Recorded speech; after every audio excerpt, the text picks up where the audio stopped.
Welcome back, Canonites, for another monthly recap. Being the second full month before Halo Infinite, October was naturally packed with video-worthy content. Let us waste no time and immediately dive in, starting off with, of course, in case you missed it. The channel saw a whopping 14 videos this month, or 11 if you cut out the weekly Golden MOA guides. An impressive number regardless, I think. The month started with a stream of Halo Infinite BTB wrapping up the flight from the end of September and the start of October. Following a couple weeks later were my thoughts and feedback on Halo Infinite as a whole. After that came an overview of MCC Season 8's new material and its accompanying lore, followed by part 1 of my dive into the lore and Easter eggs within the Halo Infinite flight. Next up was a spoiler-free review of Halo Divine Wind, and then part 2 of my Halo Infinite Easter eggs videos. Soon after, we got the new campaign overview video, which I covered live and then broke down in a video follow-up. After that was an overview of the Prophet of Truth's plans, based on new information from Divine Wind, followed by coverage of the most recent canon fodder. And closing out October was yesterday's breakdown of the latest Inside Infinite, going over characters and the user experience. As always, links to all of these can be found in the description box below. All in all, a pretty solid month, though admittedly not as productive as I would have wanted. Before we move on today, I wanted to take a little time to lay out my plans and the reasons for them as we approach the launch of Halo Infinite. I have a good number of videos planned for November as we ramp up to the launch of Halo Infinite, ones that will require my undivided attention for quite a period of time. As such, I may end up being noticeably less active in YouTube comments and on Twitter, depending on how things play out. In other words, I want to dedicate as much of my time as I can on these projects so I can get them out on time. One potential consequence of this would be my full review of Halo Divine Wind being delayed until December. If things go well, I think y'all will find that a worthwhile wait, but I wanted to deliver this news up front. And if things don't go as planned, well, the next monthly recap will have an explanation of what happened and why. So, I ask for your patience, and thank you for your support. From there, we dive into official news and releases for October. Starting things off, let's talk about the upcoming Halo Waypoint update, Waypoint vNext. This will overhaul the Halo Waypoint website in preparation for Halo Infinite, tying it into the new Halo Waypoint app that's already available on iOS and Android. A lot of new features will come with this update, but there are some things being left behind. Among those, several old issues of canon fodder, the entire universe section of the website, and Halo Wars 2 service records will disappear from the site. Luckily, the lore content has been saved thanks to the efforts of Halopedia, and the Halo Wars 2 API remains functional. Moving over to partnerships this month, starting in October, 343 partnered with Rockstar to bring a series of exclusive cans with art from 5 different artists. Through December 31st, fans can buy these and receive codes for exclusive in-game content, including skins and emblems. Purchases will also enter fans into a contest for copies of Halo Infinite and an Xbox Series X bundle. In the US, one fan will win a customized Jeep Gladiator. On the subject of vehicles, 343 also partnered with a group called the Hoonigans to create a real 1,000 horsepower Warthog for the premiere of Free Guy. The building of this vehicle took over a year, and the Hoonigans made a 10-part series on its construction, plus a bonus video of it racing a DeLorean. Definitely check these out if you can. Finally, for this section, MAC Cosmetics created a series of Xbox-inspired looks for Halloween, including one based on the legendary franchise we all know and love, Sea of Thieves. On October 7th, a Halo Infinite statue featuring the Master Chief fighting Escharum was made available for pre-order. The statue comes in 3 versions: Standard, Banished, featuring a blue energy sword, and UNSC, featuring a red energy sword and a helmetless head for Escharum. These are limited in availability, so go grab them if you're interested. On October 8th, Razer's new line of Halo Infinite gear went up for sale, and not too long after, on the 21st, Halo and Razer announced a custom Halo Infinite themed AMD Radeon 6900 XT graphics card. Only 117 will be made available, and they can only be received via Razer's competition. You can go to their website and earn an entry into the competition each day until it's over on November 16th. October 14th saw a new line of Halo-themed pendants from Ice King, and the 15th gave us some Halloween-themed items. October in general saw the release of a ton of new items for Halo Infinite, including some playing cards and a limited edition coin from the New Zealand Mint. October 19th was the release of Halo Divine Wind, a fantastic book with a lot of interesting moments and tons of cool new lore. If you haven't picked it up, I highly recommend it. On October 23rd, a limited edition Halo Needler from Nerf went up for pre-sale, October 26th gave us a Pilot and Chief 2-pack from Jazzwares, and October 29th gave us some cat-themed gear for National Cat Day. Next up, let's talk the Master Chief Collection. October 13th saw the launch of Season 8 of MCC, following a flight in September. The new season brought with it a swath of new armors primarily for Halo 3, though a few new helmets for Halo Reach as well. All of this new armor, along with some new back accessories, tech suits, weapons, and vehicle skins, were themed around ancient cultures and came from distant realities, essentially a preview of what we might expect from Halo Infinite's Fractures armor. The 8th season also brought with it modding tools for Halo 2 and 3, new campaign collectibles for Halo 3, Halo CE and Halo 3 being added to the custom games browser, and a new map for Halo 3, Icebox. A remake of Halo 2's Turf, Icebox is the latest Halo Online map to be ported into the MCC. In addition, several performance upgrades arrived as well, one of these finally fixing the lighting issues in Halo 4's Reclaimer cutscene, along with restoring Halo CE's classic HUD, and bringing some fixes to MCC's Halo 2 to bring it into parity with the original. Weapon display offsets were also added, and Halo 3 weapon and vehicle skins can now appear in the campaign.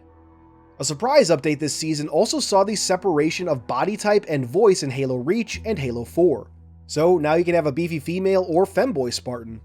This again seems to be a taste of what we can expect for Halo Infinite, and I am here for it.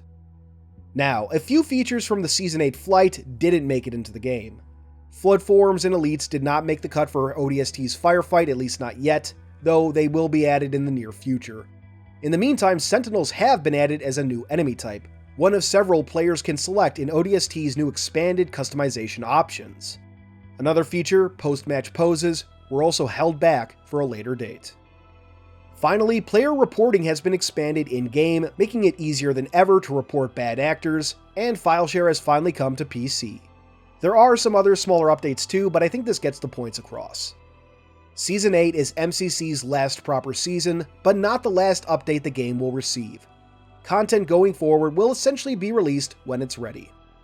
Wrapping up MCC news, a patch is currently scheduled for November 3rd, which is said to bring a ton of new customization content to the game. No details have been provided, but I can imagine that might include some extra Halo Online armors.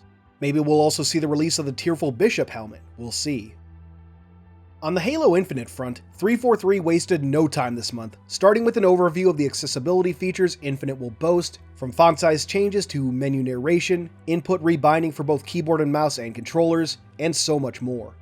The start of the month was also the conclusion to what seems to have been the final Halo Infinite pre-launch flight, showing off their bigger vision for BTB and a new map, Fragmentation.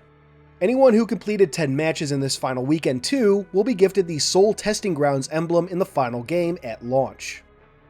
On October 14th, the competitive settings for Halo Infinite were revealed in both a gameplay premiere and an overview article on Halo Waypoint.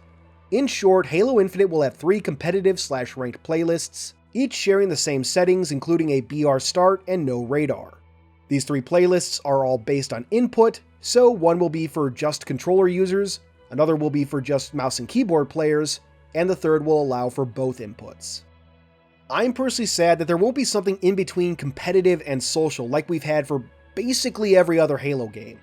I generally don't like social, the skill-based matchmaking settings are far too loose and result in poor matches in my opinion, and I don't want to dive into the hardest of hardcore settings all the time as my only other option. Ranked used to be a nice middle ground between social and competitive, a more balanced experience without cutting out half of the game's sandbox. Maybe 343 have struck a better balance for Infinite, but I'm personally not all that excited. Luckily, we also got a campaign overview this month, giving us a ton of details on several aspects of the campaign and a solid look at how it's been enhanced since last year. That was followed closely by a new cannon fodder and the latest Inside Infinite, diving into additional details surrounding aspects of Halo Infinite. Naturally, these all have breakdown videos for anyone interested. We also got a wonderfully atmospheric trailer for the Banished, featuring XeZzamE. As we wrap up the news section, let's talk Halo 5.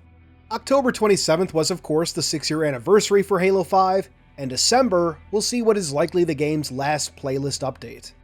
The final arena season will launch in December and run indefinitely, and most of the team will move to support Halo Infinite. However, 343 will regularly evaluate the health of remaining playlists to ensure the best experience possible.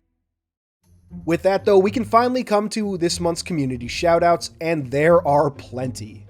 First, I'd like to give a general shoutout and thank you to the HaloDotAPI Twitter account and its operator, XeZzamE. HaloDotAPI was a vital part of my lore and Easter eggs video for Halo Infinite, showing me how to access fragmentation in custom games so I could get footage for my videos. And like an idiot, I completely forgot to credit him in the video itself. So allow me to correct that egregious error and thank XeZzamE properly now. Thank you, and if y'all would, go check out HaloDotAPI on Twitter. Next, we have an awesome audio drama from Jumperscape Audio, Tarkov, A Halo Story. Based on Tarkov from the live-action Halo 3 ODST trailer, the audio drama fleshes out the character and puts him through a winding tale over the course of 10 episodes. The audio quality and voice acting are pretty on point. I would highly recommend giving this series a listen. After that, we have a wonderful tribute to the man himself, John 117, from Rohan Thomas. Check it out here on YouTube. Next, we have a Toa version of Doomguy by Okli, and I have to say, it turned out pretty damn good. Check it out on Twitter. Following that, we have a set tour for the Machinima series Dead Silent by NightAvenger. The set tour is really fascinating after watching the episodes, as I personally felt Dead Silent had some fantastic set designs. It's a great peek behind the scenes, which I highly recommend. After that, we have a trailer for an upcoming Machinima, Prelude to Fireteam Retribution. A spiritual sequel to classic Red vs. Blue, the series is being created by Platinum Plasma Productions and looks like it'll be a fun watch. Head on over to the channel and subscribe if the trailer piques your interest. Next up, we have an original AI character named Daisy by artist XeZzamE. I hope I didn't butcher that too much. Check it out on Twitter. Following that, we have a theory video covering the Banished symbols we saw across the recent campaign overview. Produced by It's KivKiv, the video presents a few ideas on what the symbols could mean. Check it out here on YouTube. After that is something kinda special. I recently sat down with Destin, a gentleman who regularly covers news from the gaming industry, to talk about the recent campaign overview and just talk Halo. It was a lot of fun, and if you can stand to see my face, I recommend giving it a watch. But seriously, check it out, and check out Destin's channel. Following that is a really cool piece by artist Dot of the Master Chief in action. The armor is gorgeous, the colors are vibrant, and the action is clear. This is a stellar piece of art. Check it out on Twitter. This next piece is a first for the artist, but damn does it look great. The Spartan wielding an energy sword is fantastic and wonderfully atmospheric. Check it out and the artist Kuno on Twitter. Next up, we have a piece from Sky Sierra, an original Master Chief helmet design, combining aspects of the Chief's iconic helmets from across the franchise with some original flair. The result is beautiful, so be sure to check it out on Twitter. After that, we have The Coming Storm by HaloGuy, depicting the opening moments of a Covenant bombardment. Keeping the color just to the plasma beam really helps sell the terror such a sight would invoke. Following that, we have something a little more adorable, a space gopher minding its own business on Zeta Halo. Check out the art and artist, ZombieAZF, on Twitter. Next up is a bit of a deviation for this series, but one worth mentioning. October 10th was World Mental Health Day, and voice actor of Captain James Cutter, Gideon Emery, released a video on Twitter to raise awareness and talk about his own struggles. It's a powerful video on an important topic, so please consider checking it out, and be sure to take care of yourself, physically and mentally. Following that, I'd like to give a general shout out to the artist The Kraken, or Kraken Coalition, on Twitter. This past month, Kraken started taking commissions to raise money to help his sister fight cancer. Kraken does some great art, so if you're in the mood for a commission, consider checking out Kraken and supporting a good cause. Moving back to more lighthearted subjects, we next have a series of traditional media pieces featuring Spartans by X Veronica. Be sure to check them out. After that, we have a really cool mod by R93 Sniper, Halo CE's Master Chief ported into Halo 3, which works surprisingly well given the time difference between those games. Check it out on Twitter. Following that is another cool mod, a decked out UNSC appropriate motorbike by Altis. I hope I didn't get that too terribly wrong. Check it out on Twitter.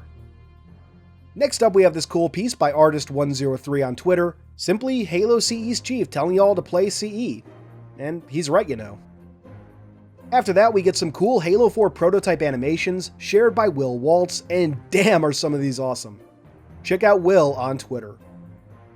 Continuing the behind-the-scenes theme we have going now, next up I want to shout out Jace Diaz. Jace worked on Halo 5 and throughout this month has shown off several early builds and ideas for the Sanghelios missions of Halo 5. Done as part of #Blocktober, these posts give some fascinating insight into the development of the levels and how things came to be. Check out Jace on Twitter. Following that, we have some wholesome content from Miguel Lazada as he shares his daughter getting decked out to finish the fight. After that, we have a fun homage to the new film Lightyear by Archangel470. Check it out on Twitter. Next up, I'd like to give a shout out to Game Dev Breakdown, who released their full interview with Troy Denning. Previously, they'd released a shorter version in time for the release of Halo Divine Wind. This new video dives deeper into Troy's larger body of work across franchises. Next up, we have a cool crossover poster from T-Rex Harris depicting the titans of sci-fi gaming. Check it out on Twitter. After that, we have this fantastic piece by Superfungus depicting the primordial and mendicant bias. Not much else to say, just go check out the full piece on Twitter, it is amazing. Following that, we have the Halo theme in acapella presented by VoicePlay. While I always enjoy stuff like this particular acapella arrangement was made as a tribute to a fallen Spartan. Check out the video and be sure to watch the entire thing. Next up, we have a cool render of the Master Chief engaged with a Banished Brute by Ramelli. Check that out on Reddit. Following that, we have an amazing spy armor figure, a collaboration between SuzyZilla Appreciator and Marky Mark 029. The final figure looks amazing, and apparently Mark is planning to make these things available for purchase, so look forward to that. You can find Suzy on Twitter and Mark on Instagram. After that, we have the latest Rise of Atriox voice-acted Phoenix log by Great Scott Productions. This is a great series I would highly recommend. The episode also featured the voice of Henry Badger and artwork from Lady Ahiru. Check them both out on Twitter after you've checked out the episode. And our penultimate shoutout goes to Constant Driver 1171 with this piece titled Invoke, a Mark 7 Spartan with the Gundam coating in an iconic Gundam pose. Who could ask for more? And incidentally, Invoke was the name of the first opening song to Gundam Seed, one of the many Gundam series. Finally though, while there was no Halo Community Spotlight this month, the Community Update did feature some community creations worth checking out. And that does it for this latest monthly recap. As always, everything we've discussed will either be in the description box below or in the top pinned comment. And if you ever have anything you want me to shout out next month, let me know in the comments below by contacting me on Twitter or by heading to the official Halo Canon Discord and posting over there.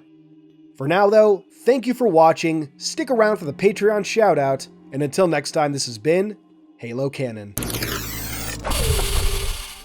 First, I'd like to give a big thank you to our Horospis patrons. First, there's Hope. Then we have Freight, Discombobulated Sycophant, Justin Montgomery, Ada Frame, Man in the Dark, Keisha Dila, Daddy Anarchy, Great Scott Productions, and finally, Jumpy Sucks Balls. Thank you all for your amazing support of the channel. Next, I'd like to thank our theoretical patrons. If you'd like to see your name here or get a direct shout out, check out patreon.com/halocanon. You can simply support the channel or get additional benefits such as behind the scenes materials, including raw audio for upcoming videos, or even shoutouts like this. All patrons now get early access to certain videos as well, and more benefits are to come. However, your continued viewership is more than enough for me. If you enjoyed this video, please consider giving it a thumbs up, and maybe even subscribing to the channel if you haven't already. If you really enjoy this, turn on that notification bell so you can be among the first to see new videos when they release. But for all my fellow Canonites, keep on being awesome.